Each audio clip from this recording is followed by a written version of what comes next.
And now, from the CFTK TV studios, this is Northwest Connections with your host, Robert Pictou. Welcome to Northwest Connections. I'm your host, Robert Pictou. Our show today comes to you from the traditional and unceded territory of the Tsimshian people. Salmon farming, also known as aquaculture, involves raising salmon in controlled environments from egg to harvest. This process typically includes land-based hatcheries for the first year, followed by ocean farms where salmon are raised in net pens until they reach maturity, usually about 2 or 3 years. On today's Northwest Connections, we open our archives to bring you this story from 2001. Listening to federal and provincial reps talk about salmon farming, you start to get the sense that it may soon come to pass that the industry will indeed expand to the North Coast. Federal Commissioner of Aquaculture Development, Yves Bastien, made no bones about what his feelings are.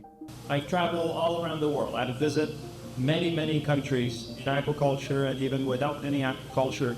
And I can tell you clearly, this coast, BC, has one of the biggest potential in the world for aquaculture.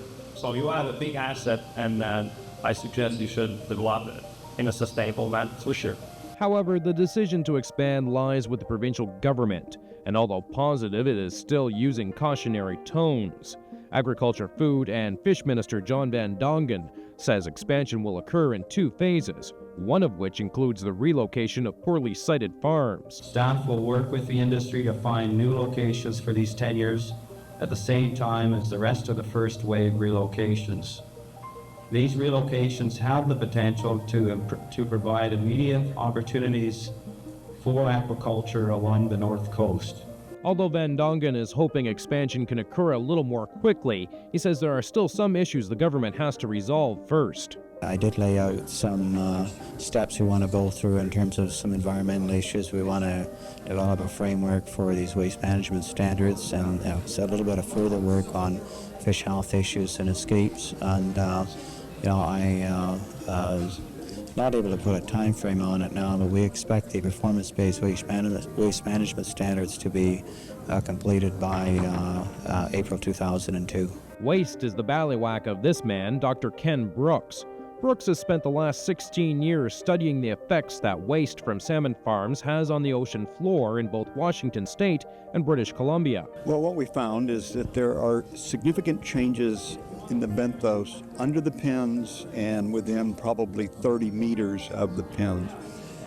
Beyond that, the changes are diminished, and they're not really certainly not what you would call devastating, and they're certainly not what you would call significant. In all cases, those effects are what I call ephemeral. They go away in a very short period of time, particularly at properly sited farms. Brooks' results are somewhat controversial in that it is believed he is giving the issue a little softer of a sell than what others have researched. He says that's not true and that his research is not all that dissimilar.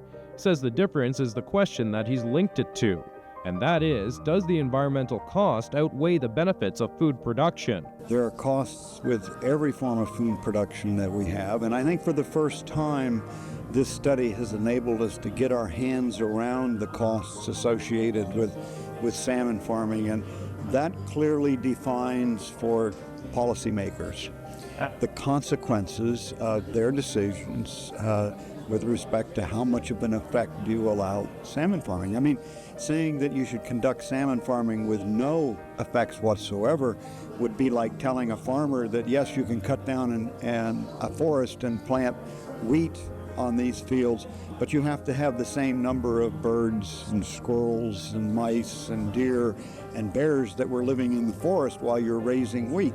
Another major concern surrounding aquaculture is the escape of Atlantic salmon.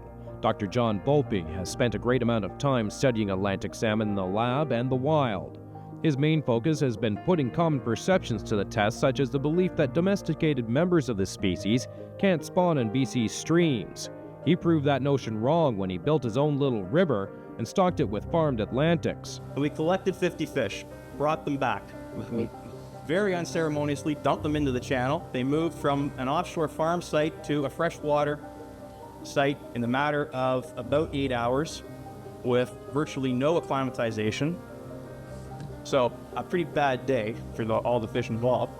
Lo and behold, they spawned. not particularly informative.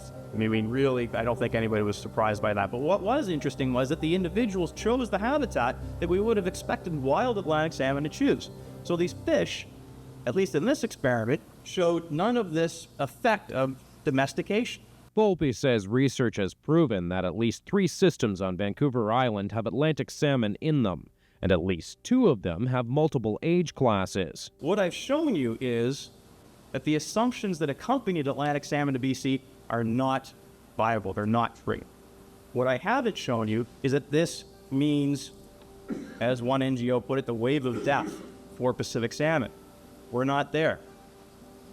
What it is telling you, though, I hope, is a red flag. We don't know anywhere near as much as we think we do. One area that there is very little knowledge about, but a lot of discussion, is disease. To define that a little better, actually there's a fair amount of science on disease in fish, but very little on transmission, especially between wild and farmed. We have a lot of information about what the bacteria does once it's in the fish, but we don't know how often they transmit back and forth, nor do we know what the ecological implications of the transmission are. But it is reasonable to say, if we look at any other disease system, that there will be some movement of disease back and forth. Whether it's significant to wild stocks, that is still a difficult question to answer. Stevens says there are no easy answers or ways of finding out if or how transmission of disease occurs. He says most work that's been done so far has been in the lab. He says it should be moved out into the wild. There are some basic science things that have to be done. For example, how do you catch a wild sick fish? Certainly hook and line's not going to do it because a sick fish isn't going to grab it. So there's issues like that. Then there's the issue of how do you diagnose a fish disease and follow it through time, because for most fish diseases you have to kill it to diagnose it. So there's some of those fundamental method issues. But on top of that, we can start to apply some basic understanding from agriculture and human health to begin to look at some of the transmission dynamics, to get an idea of what's going on and think about health in an ecological rather than a laboratory perspective. Northwest Connections will be right back after these messages. And now, from the CFTK TV studios, this is Northwest Connections with your host, Robert Pictou. Thank you for staying with us. Peer pressure is a significant factor contributing to youth violence and risky behaviors. It can lead young people to mimic behaviors, including violence, seen as acceptable or admired within their peer groups, especially during the vulnerable stages of brain development. Let us return to the archives with Sergeant Linda Armstrong. Violence is the act of purposely hurting someone, and it's a major issue facing today's youth. At Mount Elizabeth Secondary in Kitimat, violence inside the doors of school is not a big problem, but it seems it's when kids walk out the door and off of school property, anything goes. There's always been violence among youth. I mean, history will show you that generations they've had fighting. However, we are becoming more aware of the violent nature of this fighting, and it's certainly not acceptable behavior. We currently have 10 schools in the Kitimat area, and we have 10 officers, all who have volunteered for the program of being school liaisons, that are becoming active in the schools to try and combat some of the school problems. Lately, it's been like the big thing. Like, so many chicks have gotten into fights. It's just like, like every week almost you hear something about a fight going on. It's been really bad lately. Although most of the fights that occur take place away from school property, students admit the initial confrontation and the meticulous scheduling for the fight takes place during school hours. If you get caught in school, you can get expelled or suspended, so they wait till after school and they do an off-school thing. Most of the fights, it's just like, 8 o'clock Tamatik or Kildala or like a school, a place where there can be a big crowd where everybody goes. Once last year, a girl got punched in the head in the halls. There was a fight between two girls, and it was over a racial comment. And they planned it during school, and it ended up happening outside of school, and that keeps happening. It gets to the point where a person just knows that they're gonna get killed, basically, and so they stop and they go, so they don't really get seriously hurt. A Mount Elizabeth teacher who did not feel comfortable speaking on camera stated 2 boys in her class got into an altercation inside the school, but did not begin fighting until they went outside and off of school property. One boy in this fight ended up with a broken wrist that was not attended to until 1 week later. We definitely do have a problem with youth fighting after school hours, particularly on Friday nights. We're having a fairly significant problem in the downtown core around Tamatic Arena. On Friday nights, groups of youths have been described to me as sometimes several hundred youths from both the Kitimat and outside areas, depending on what game is being played, have been coming down. There's open liquor being consumed, like in an open manner. So there's intoxication where my understanding was is some youths as young as 13 have required medical attention. And there's fighting amongst the youths themselves for whatever reason. And lots of broken glass and vandalism. Currently, the Kitimat RCMP is working with the Kitimat Minor Hockey Association and the district to tackle this issue. It appears that more youths who are victims of assault are coming forth with their complaints and want blame laid where it is deserved. There are some that, yes, the people have come into the office to complain that their children are getting assaulted, and we have to deal with them as a criminal matter. We investigate it as a criminal matter. We recommend criminal charges to Crown Counsel, and people involved can end up with criminal records. I got attacked by this girl one night, and it wasn't like there was no major damage, but like the police did get involved, and like I'm pressing charges. The Kitimat RCMP warned the zero-tolerance approach it will be taking when it comes to youth and violence will be noticeable. They're asking parents to speak with their children about what consequences their weekly brawls will hold before they get a call in the middle of the night. When it becomes a critical problem, then we have to take a stronger stance, and where someone may have gotten a break before, they are not going to be getting a break now. Northwest Connections will be right back after these messages. And now, from the CFTK TV studios, this is Northwest Connections with your host, Robert Pictou. Welcome back to Northwest Connections. A Renaissance man refers to someone who excels in multiple fields, embodying the spirit of Renaissance period's emphasis on intellectual and artistic pursuits. Let us return to the archives as we highlight a local smithereens talents. There's a fire brewing in Galen Van Gorkum's basement, and in his eyes. I'm always looking for something new to do. I got a very short attention span, and if my heart isn't always in something, I gotta kind of keep moving so that it is. There's an expression that says, "Do what you love, the rest will come." How many get to put their heart into gold? Not a heart of gold, although he seems to have that too. Van Gorkum's heart is going into goldsmithing. For 8 years, he's fixed shoes, sharpened skates, cut keys, repaired leathercraft in this nook in Smithers. Now he wants to move from the sewing machine to the goldsmith bench. It's a passion that has romantic roots. The first ring he made was his wife's engagement band. I proposed to her I thought maybe being romantic and making the ring would make up for everything else. So I kind of sprung the question on her, do you want to get married, type of thing, very unromantic. She still holds me to it. That ring took 7 tries to make. Good thing gold is infinitely recyclable. Then she told me that she wanted to be married within three months from the time that I got, from that time. So I had to get right on it. And I think I had the rings done only about 3 weeks before we actually got married. So it was quite a time. Lots of pressure. And you survived. And I survived, and I love it. And she married me, and now she's pushing me. She wants me to get into this because she knows how many hours I spend at it now that we're together. So she can see where my heart is, and she's really encouraging me to pursue it while I'm still young and before the gray hair starts to sprout. Any hair starts to sprout. He's spending a lot of time in the basement these days. After melting the gold into an ingot, it's put through the rolling mill several times. One property of gold, as you work it, it gets brittle. To solve that, it must be annealed. That's when the gold surface is protected with a solution of boric acid and alcohol, then heat to a red-hot temperature. The process of rolling and annealing is repeated over and over until the piece is the desired shape. Steel. right now I'm putting in late hours. I come home from work, and at 7 o'clock to 1 o'clock in the morning, I work on goldsmithing, and then I get up at 6 in the morning and work until 8:30, and then I go on goldsmithing, and then I go to work at the shoe store at 9. There are some other local jewelers who work mostly in the native arts, but most of the jewelry available in local stores comes out of the East.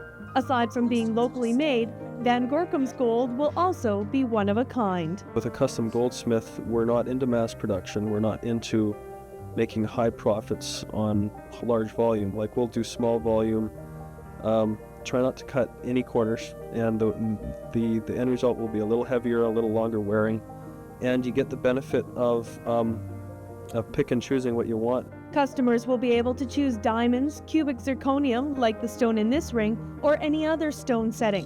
And there are different textures and finishing techniques too. It's hard to tell which craft is more varied, the gold or the souls. As Van Gorkum closes up shop for another day, I wonder if he'll miss the shoe business. When mine wear out, I'm gonna cry, because I'll know how easy it is to fix and just not have the machinery to do anything about it. But other than that, I think I'll miss it. Northwest Connections will be right back after these messages. And now, from the CFTK TV studios, this is Northwest Connections with your host, Robert Pictou. BC's big backyard inspires unbridled adventures. Our cities, set on the doorstep of the wild, make it easy to step into nature and explore the endless possibilities of the outdoors. Our people connect with explorers with the unexpected moments that renew the human spirit. In this final segment of Northwest Connections, we return to the archives as two Ireland fishermen share their thoughts. Northwestern BC is known for its natural beauty and its ability to offer a front row seat to one of Canada's last true wilderness frontiers. It has a lot of things to offer, both in terms of diversity and in terms of a very interesting tourism product. We have a coastline, we have a number of different mountain ranges, so we really have a lot of diversity, something for everyone to find what it is they're looking for. We also have some world-class product in areas like sport fishing, hunting, snowmobiling and things like that. So we are a world-class destination in some areas. So the biggest thing about Northern BC is simply the diversity of region and the diversity of product. The abundance of fish in the Northwest is envied by people all over the world. In fact, many travelers arrive here to do nothing but fish. This summer, 2 men from Cork, Ireland arrived in the region and every day rose early and went to bed late so they could devote every moment they could to testing the waters of our many rivers and lakes. The most exciting fishing that I've had in 30 years on the river. It was absolutely incredible. Every day has been getting better and better. Now, we've visited quite a few places. We fished the Kispiaks, the Siaks. We've been on the Budgley River, and we visited one of the famous spots there, the Idiot Rock. As I've probably told you already, I wonder why it was called Idiot Rock, but it looks like it's a suicide rock. But the people we met here, we find them exceptional, they've been fantastic people, really have, nice people. And we will be delighted to tell our friends who will come again, we may come next year again with some other people, there's people we know, especially when we show them the videos that we made. And it's an ideal holiday because when you come fishing, you don't actually care if it's flogging rain all the time. You just don't, You come to fish and there's good rain gear and you just couldn't care less. So I'd say to sum it all up, we're delighted with us. The place grabs you. You don't want to leave it. You get up. I get up at home. When I get to work, I'm usually late for work. I have a job, but I go in late anyway. But I find it very hard to get out of bed. I've been out of bed here at 4 o'clock in the morning.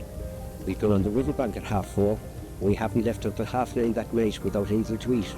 We didn't want to leave it. Spent almost the whole day. We've been at 4 or 5 almost every morning up to the last 2 or 3 mornings. And that's the kind of effect it has on you. I've travelled around, I filmed the scenery because you can't take a bone with you. The scenery here, the mountains, the snow in the mountains, the forests is absolutely, the rivers are incredible, the size of them. So, who can say about a beautiful country like this? To the average angler living here, big fish are something one comes by nearly every time they hit the river. But to those from overseas, it's an experience nothing can compare to. In Ireland, the fish were only the Atlantic salmon, were only 10, 12, 15, 16 pound, that kind of a thing, you know. And the season is only from February to September, and that's it then, you know. And a lot of people anyway, because the country is so small and the rivers, the population, you know, everybody can't fish the river. So you have a club, and there's a certain amount of people in the club. So some people, you know, they don't get the opportunity to catch salmon at all. Like coming here like this, like maybe if you're living here, these kind of salmon, it wouldn't be, you know, you wouldn't have much value in them. But to us, they're marvelous, because a 20, 30 pound salmon to us is a big fish. And of course a springer, which we have caught, you know, springers, and we've caught 50, 60 pound springers, and you know, that's the ideal thing, you know. At tourism information centers in the region, promotional material has been stepped up in hopes of attracting more visitors from all over the world to visit the entire area. One of the things that we are doing on a regional basis is we're coordinating some of our advertising together with other communities such as Prince Rupert Terrace, Hazelton, Smithers, Stewart, and Hyder, and we're promoting the region rather than just one community, and it gives us some much bigger exposure, and we're hoping to get people to stay in the area longer. The natural beauty of the Northwest attracts thousands of visitors each year, most prepared with hiking boots and fishing poles. Although fishing was the primary draw for Kearns and O'Flaherty, they say it's the people who really made the trip for them by making them feel at home no matter how far away they really were. If I had to go home and tell my friends at home, I would send them to Canada just to meet the people.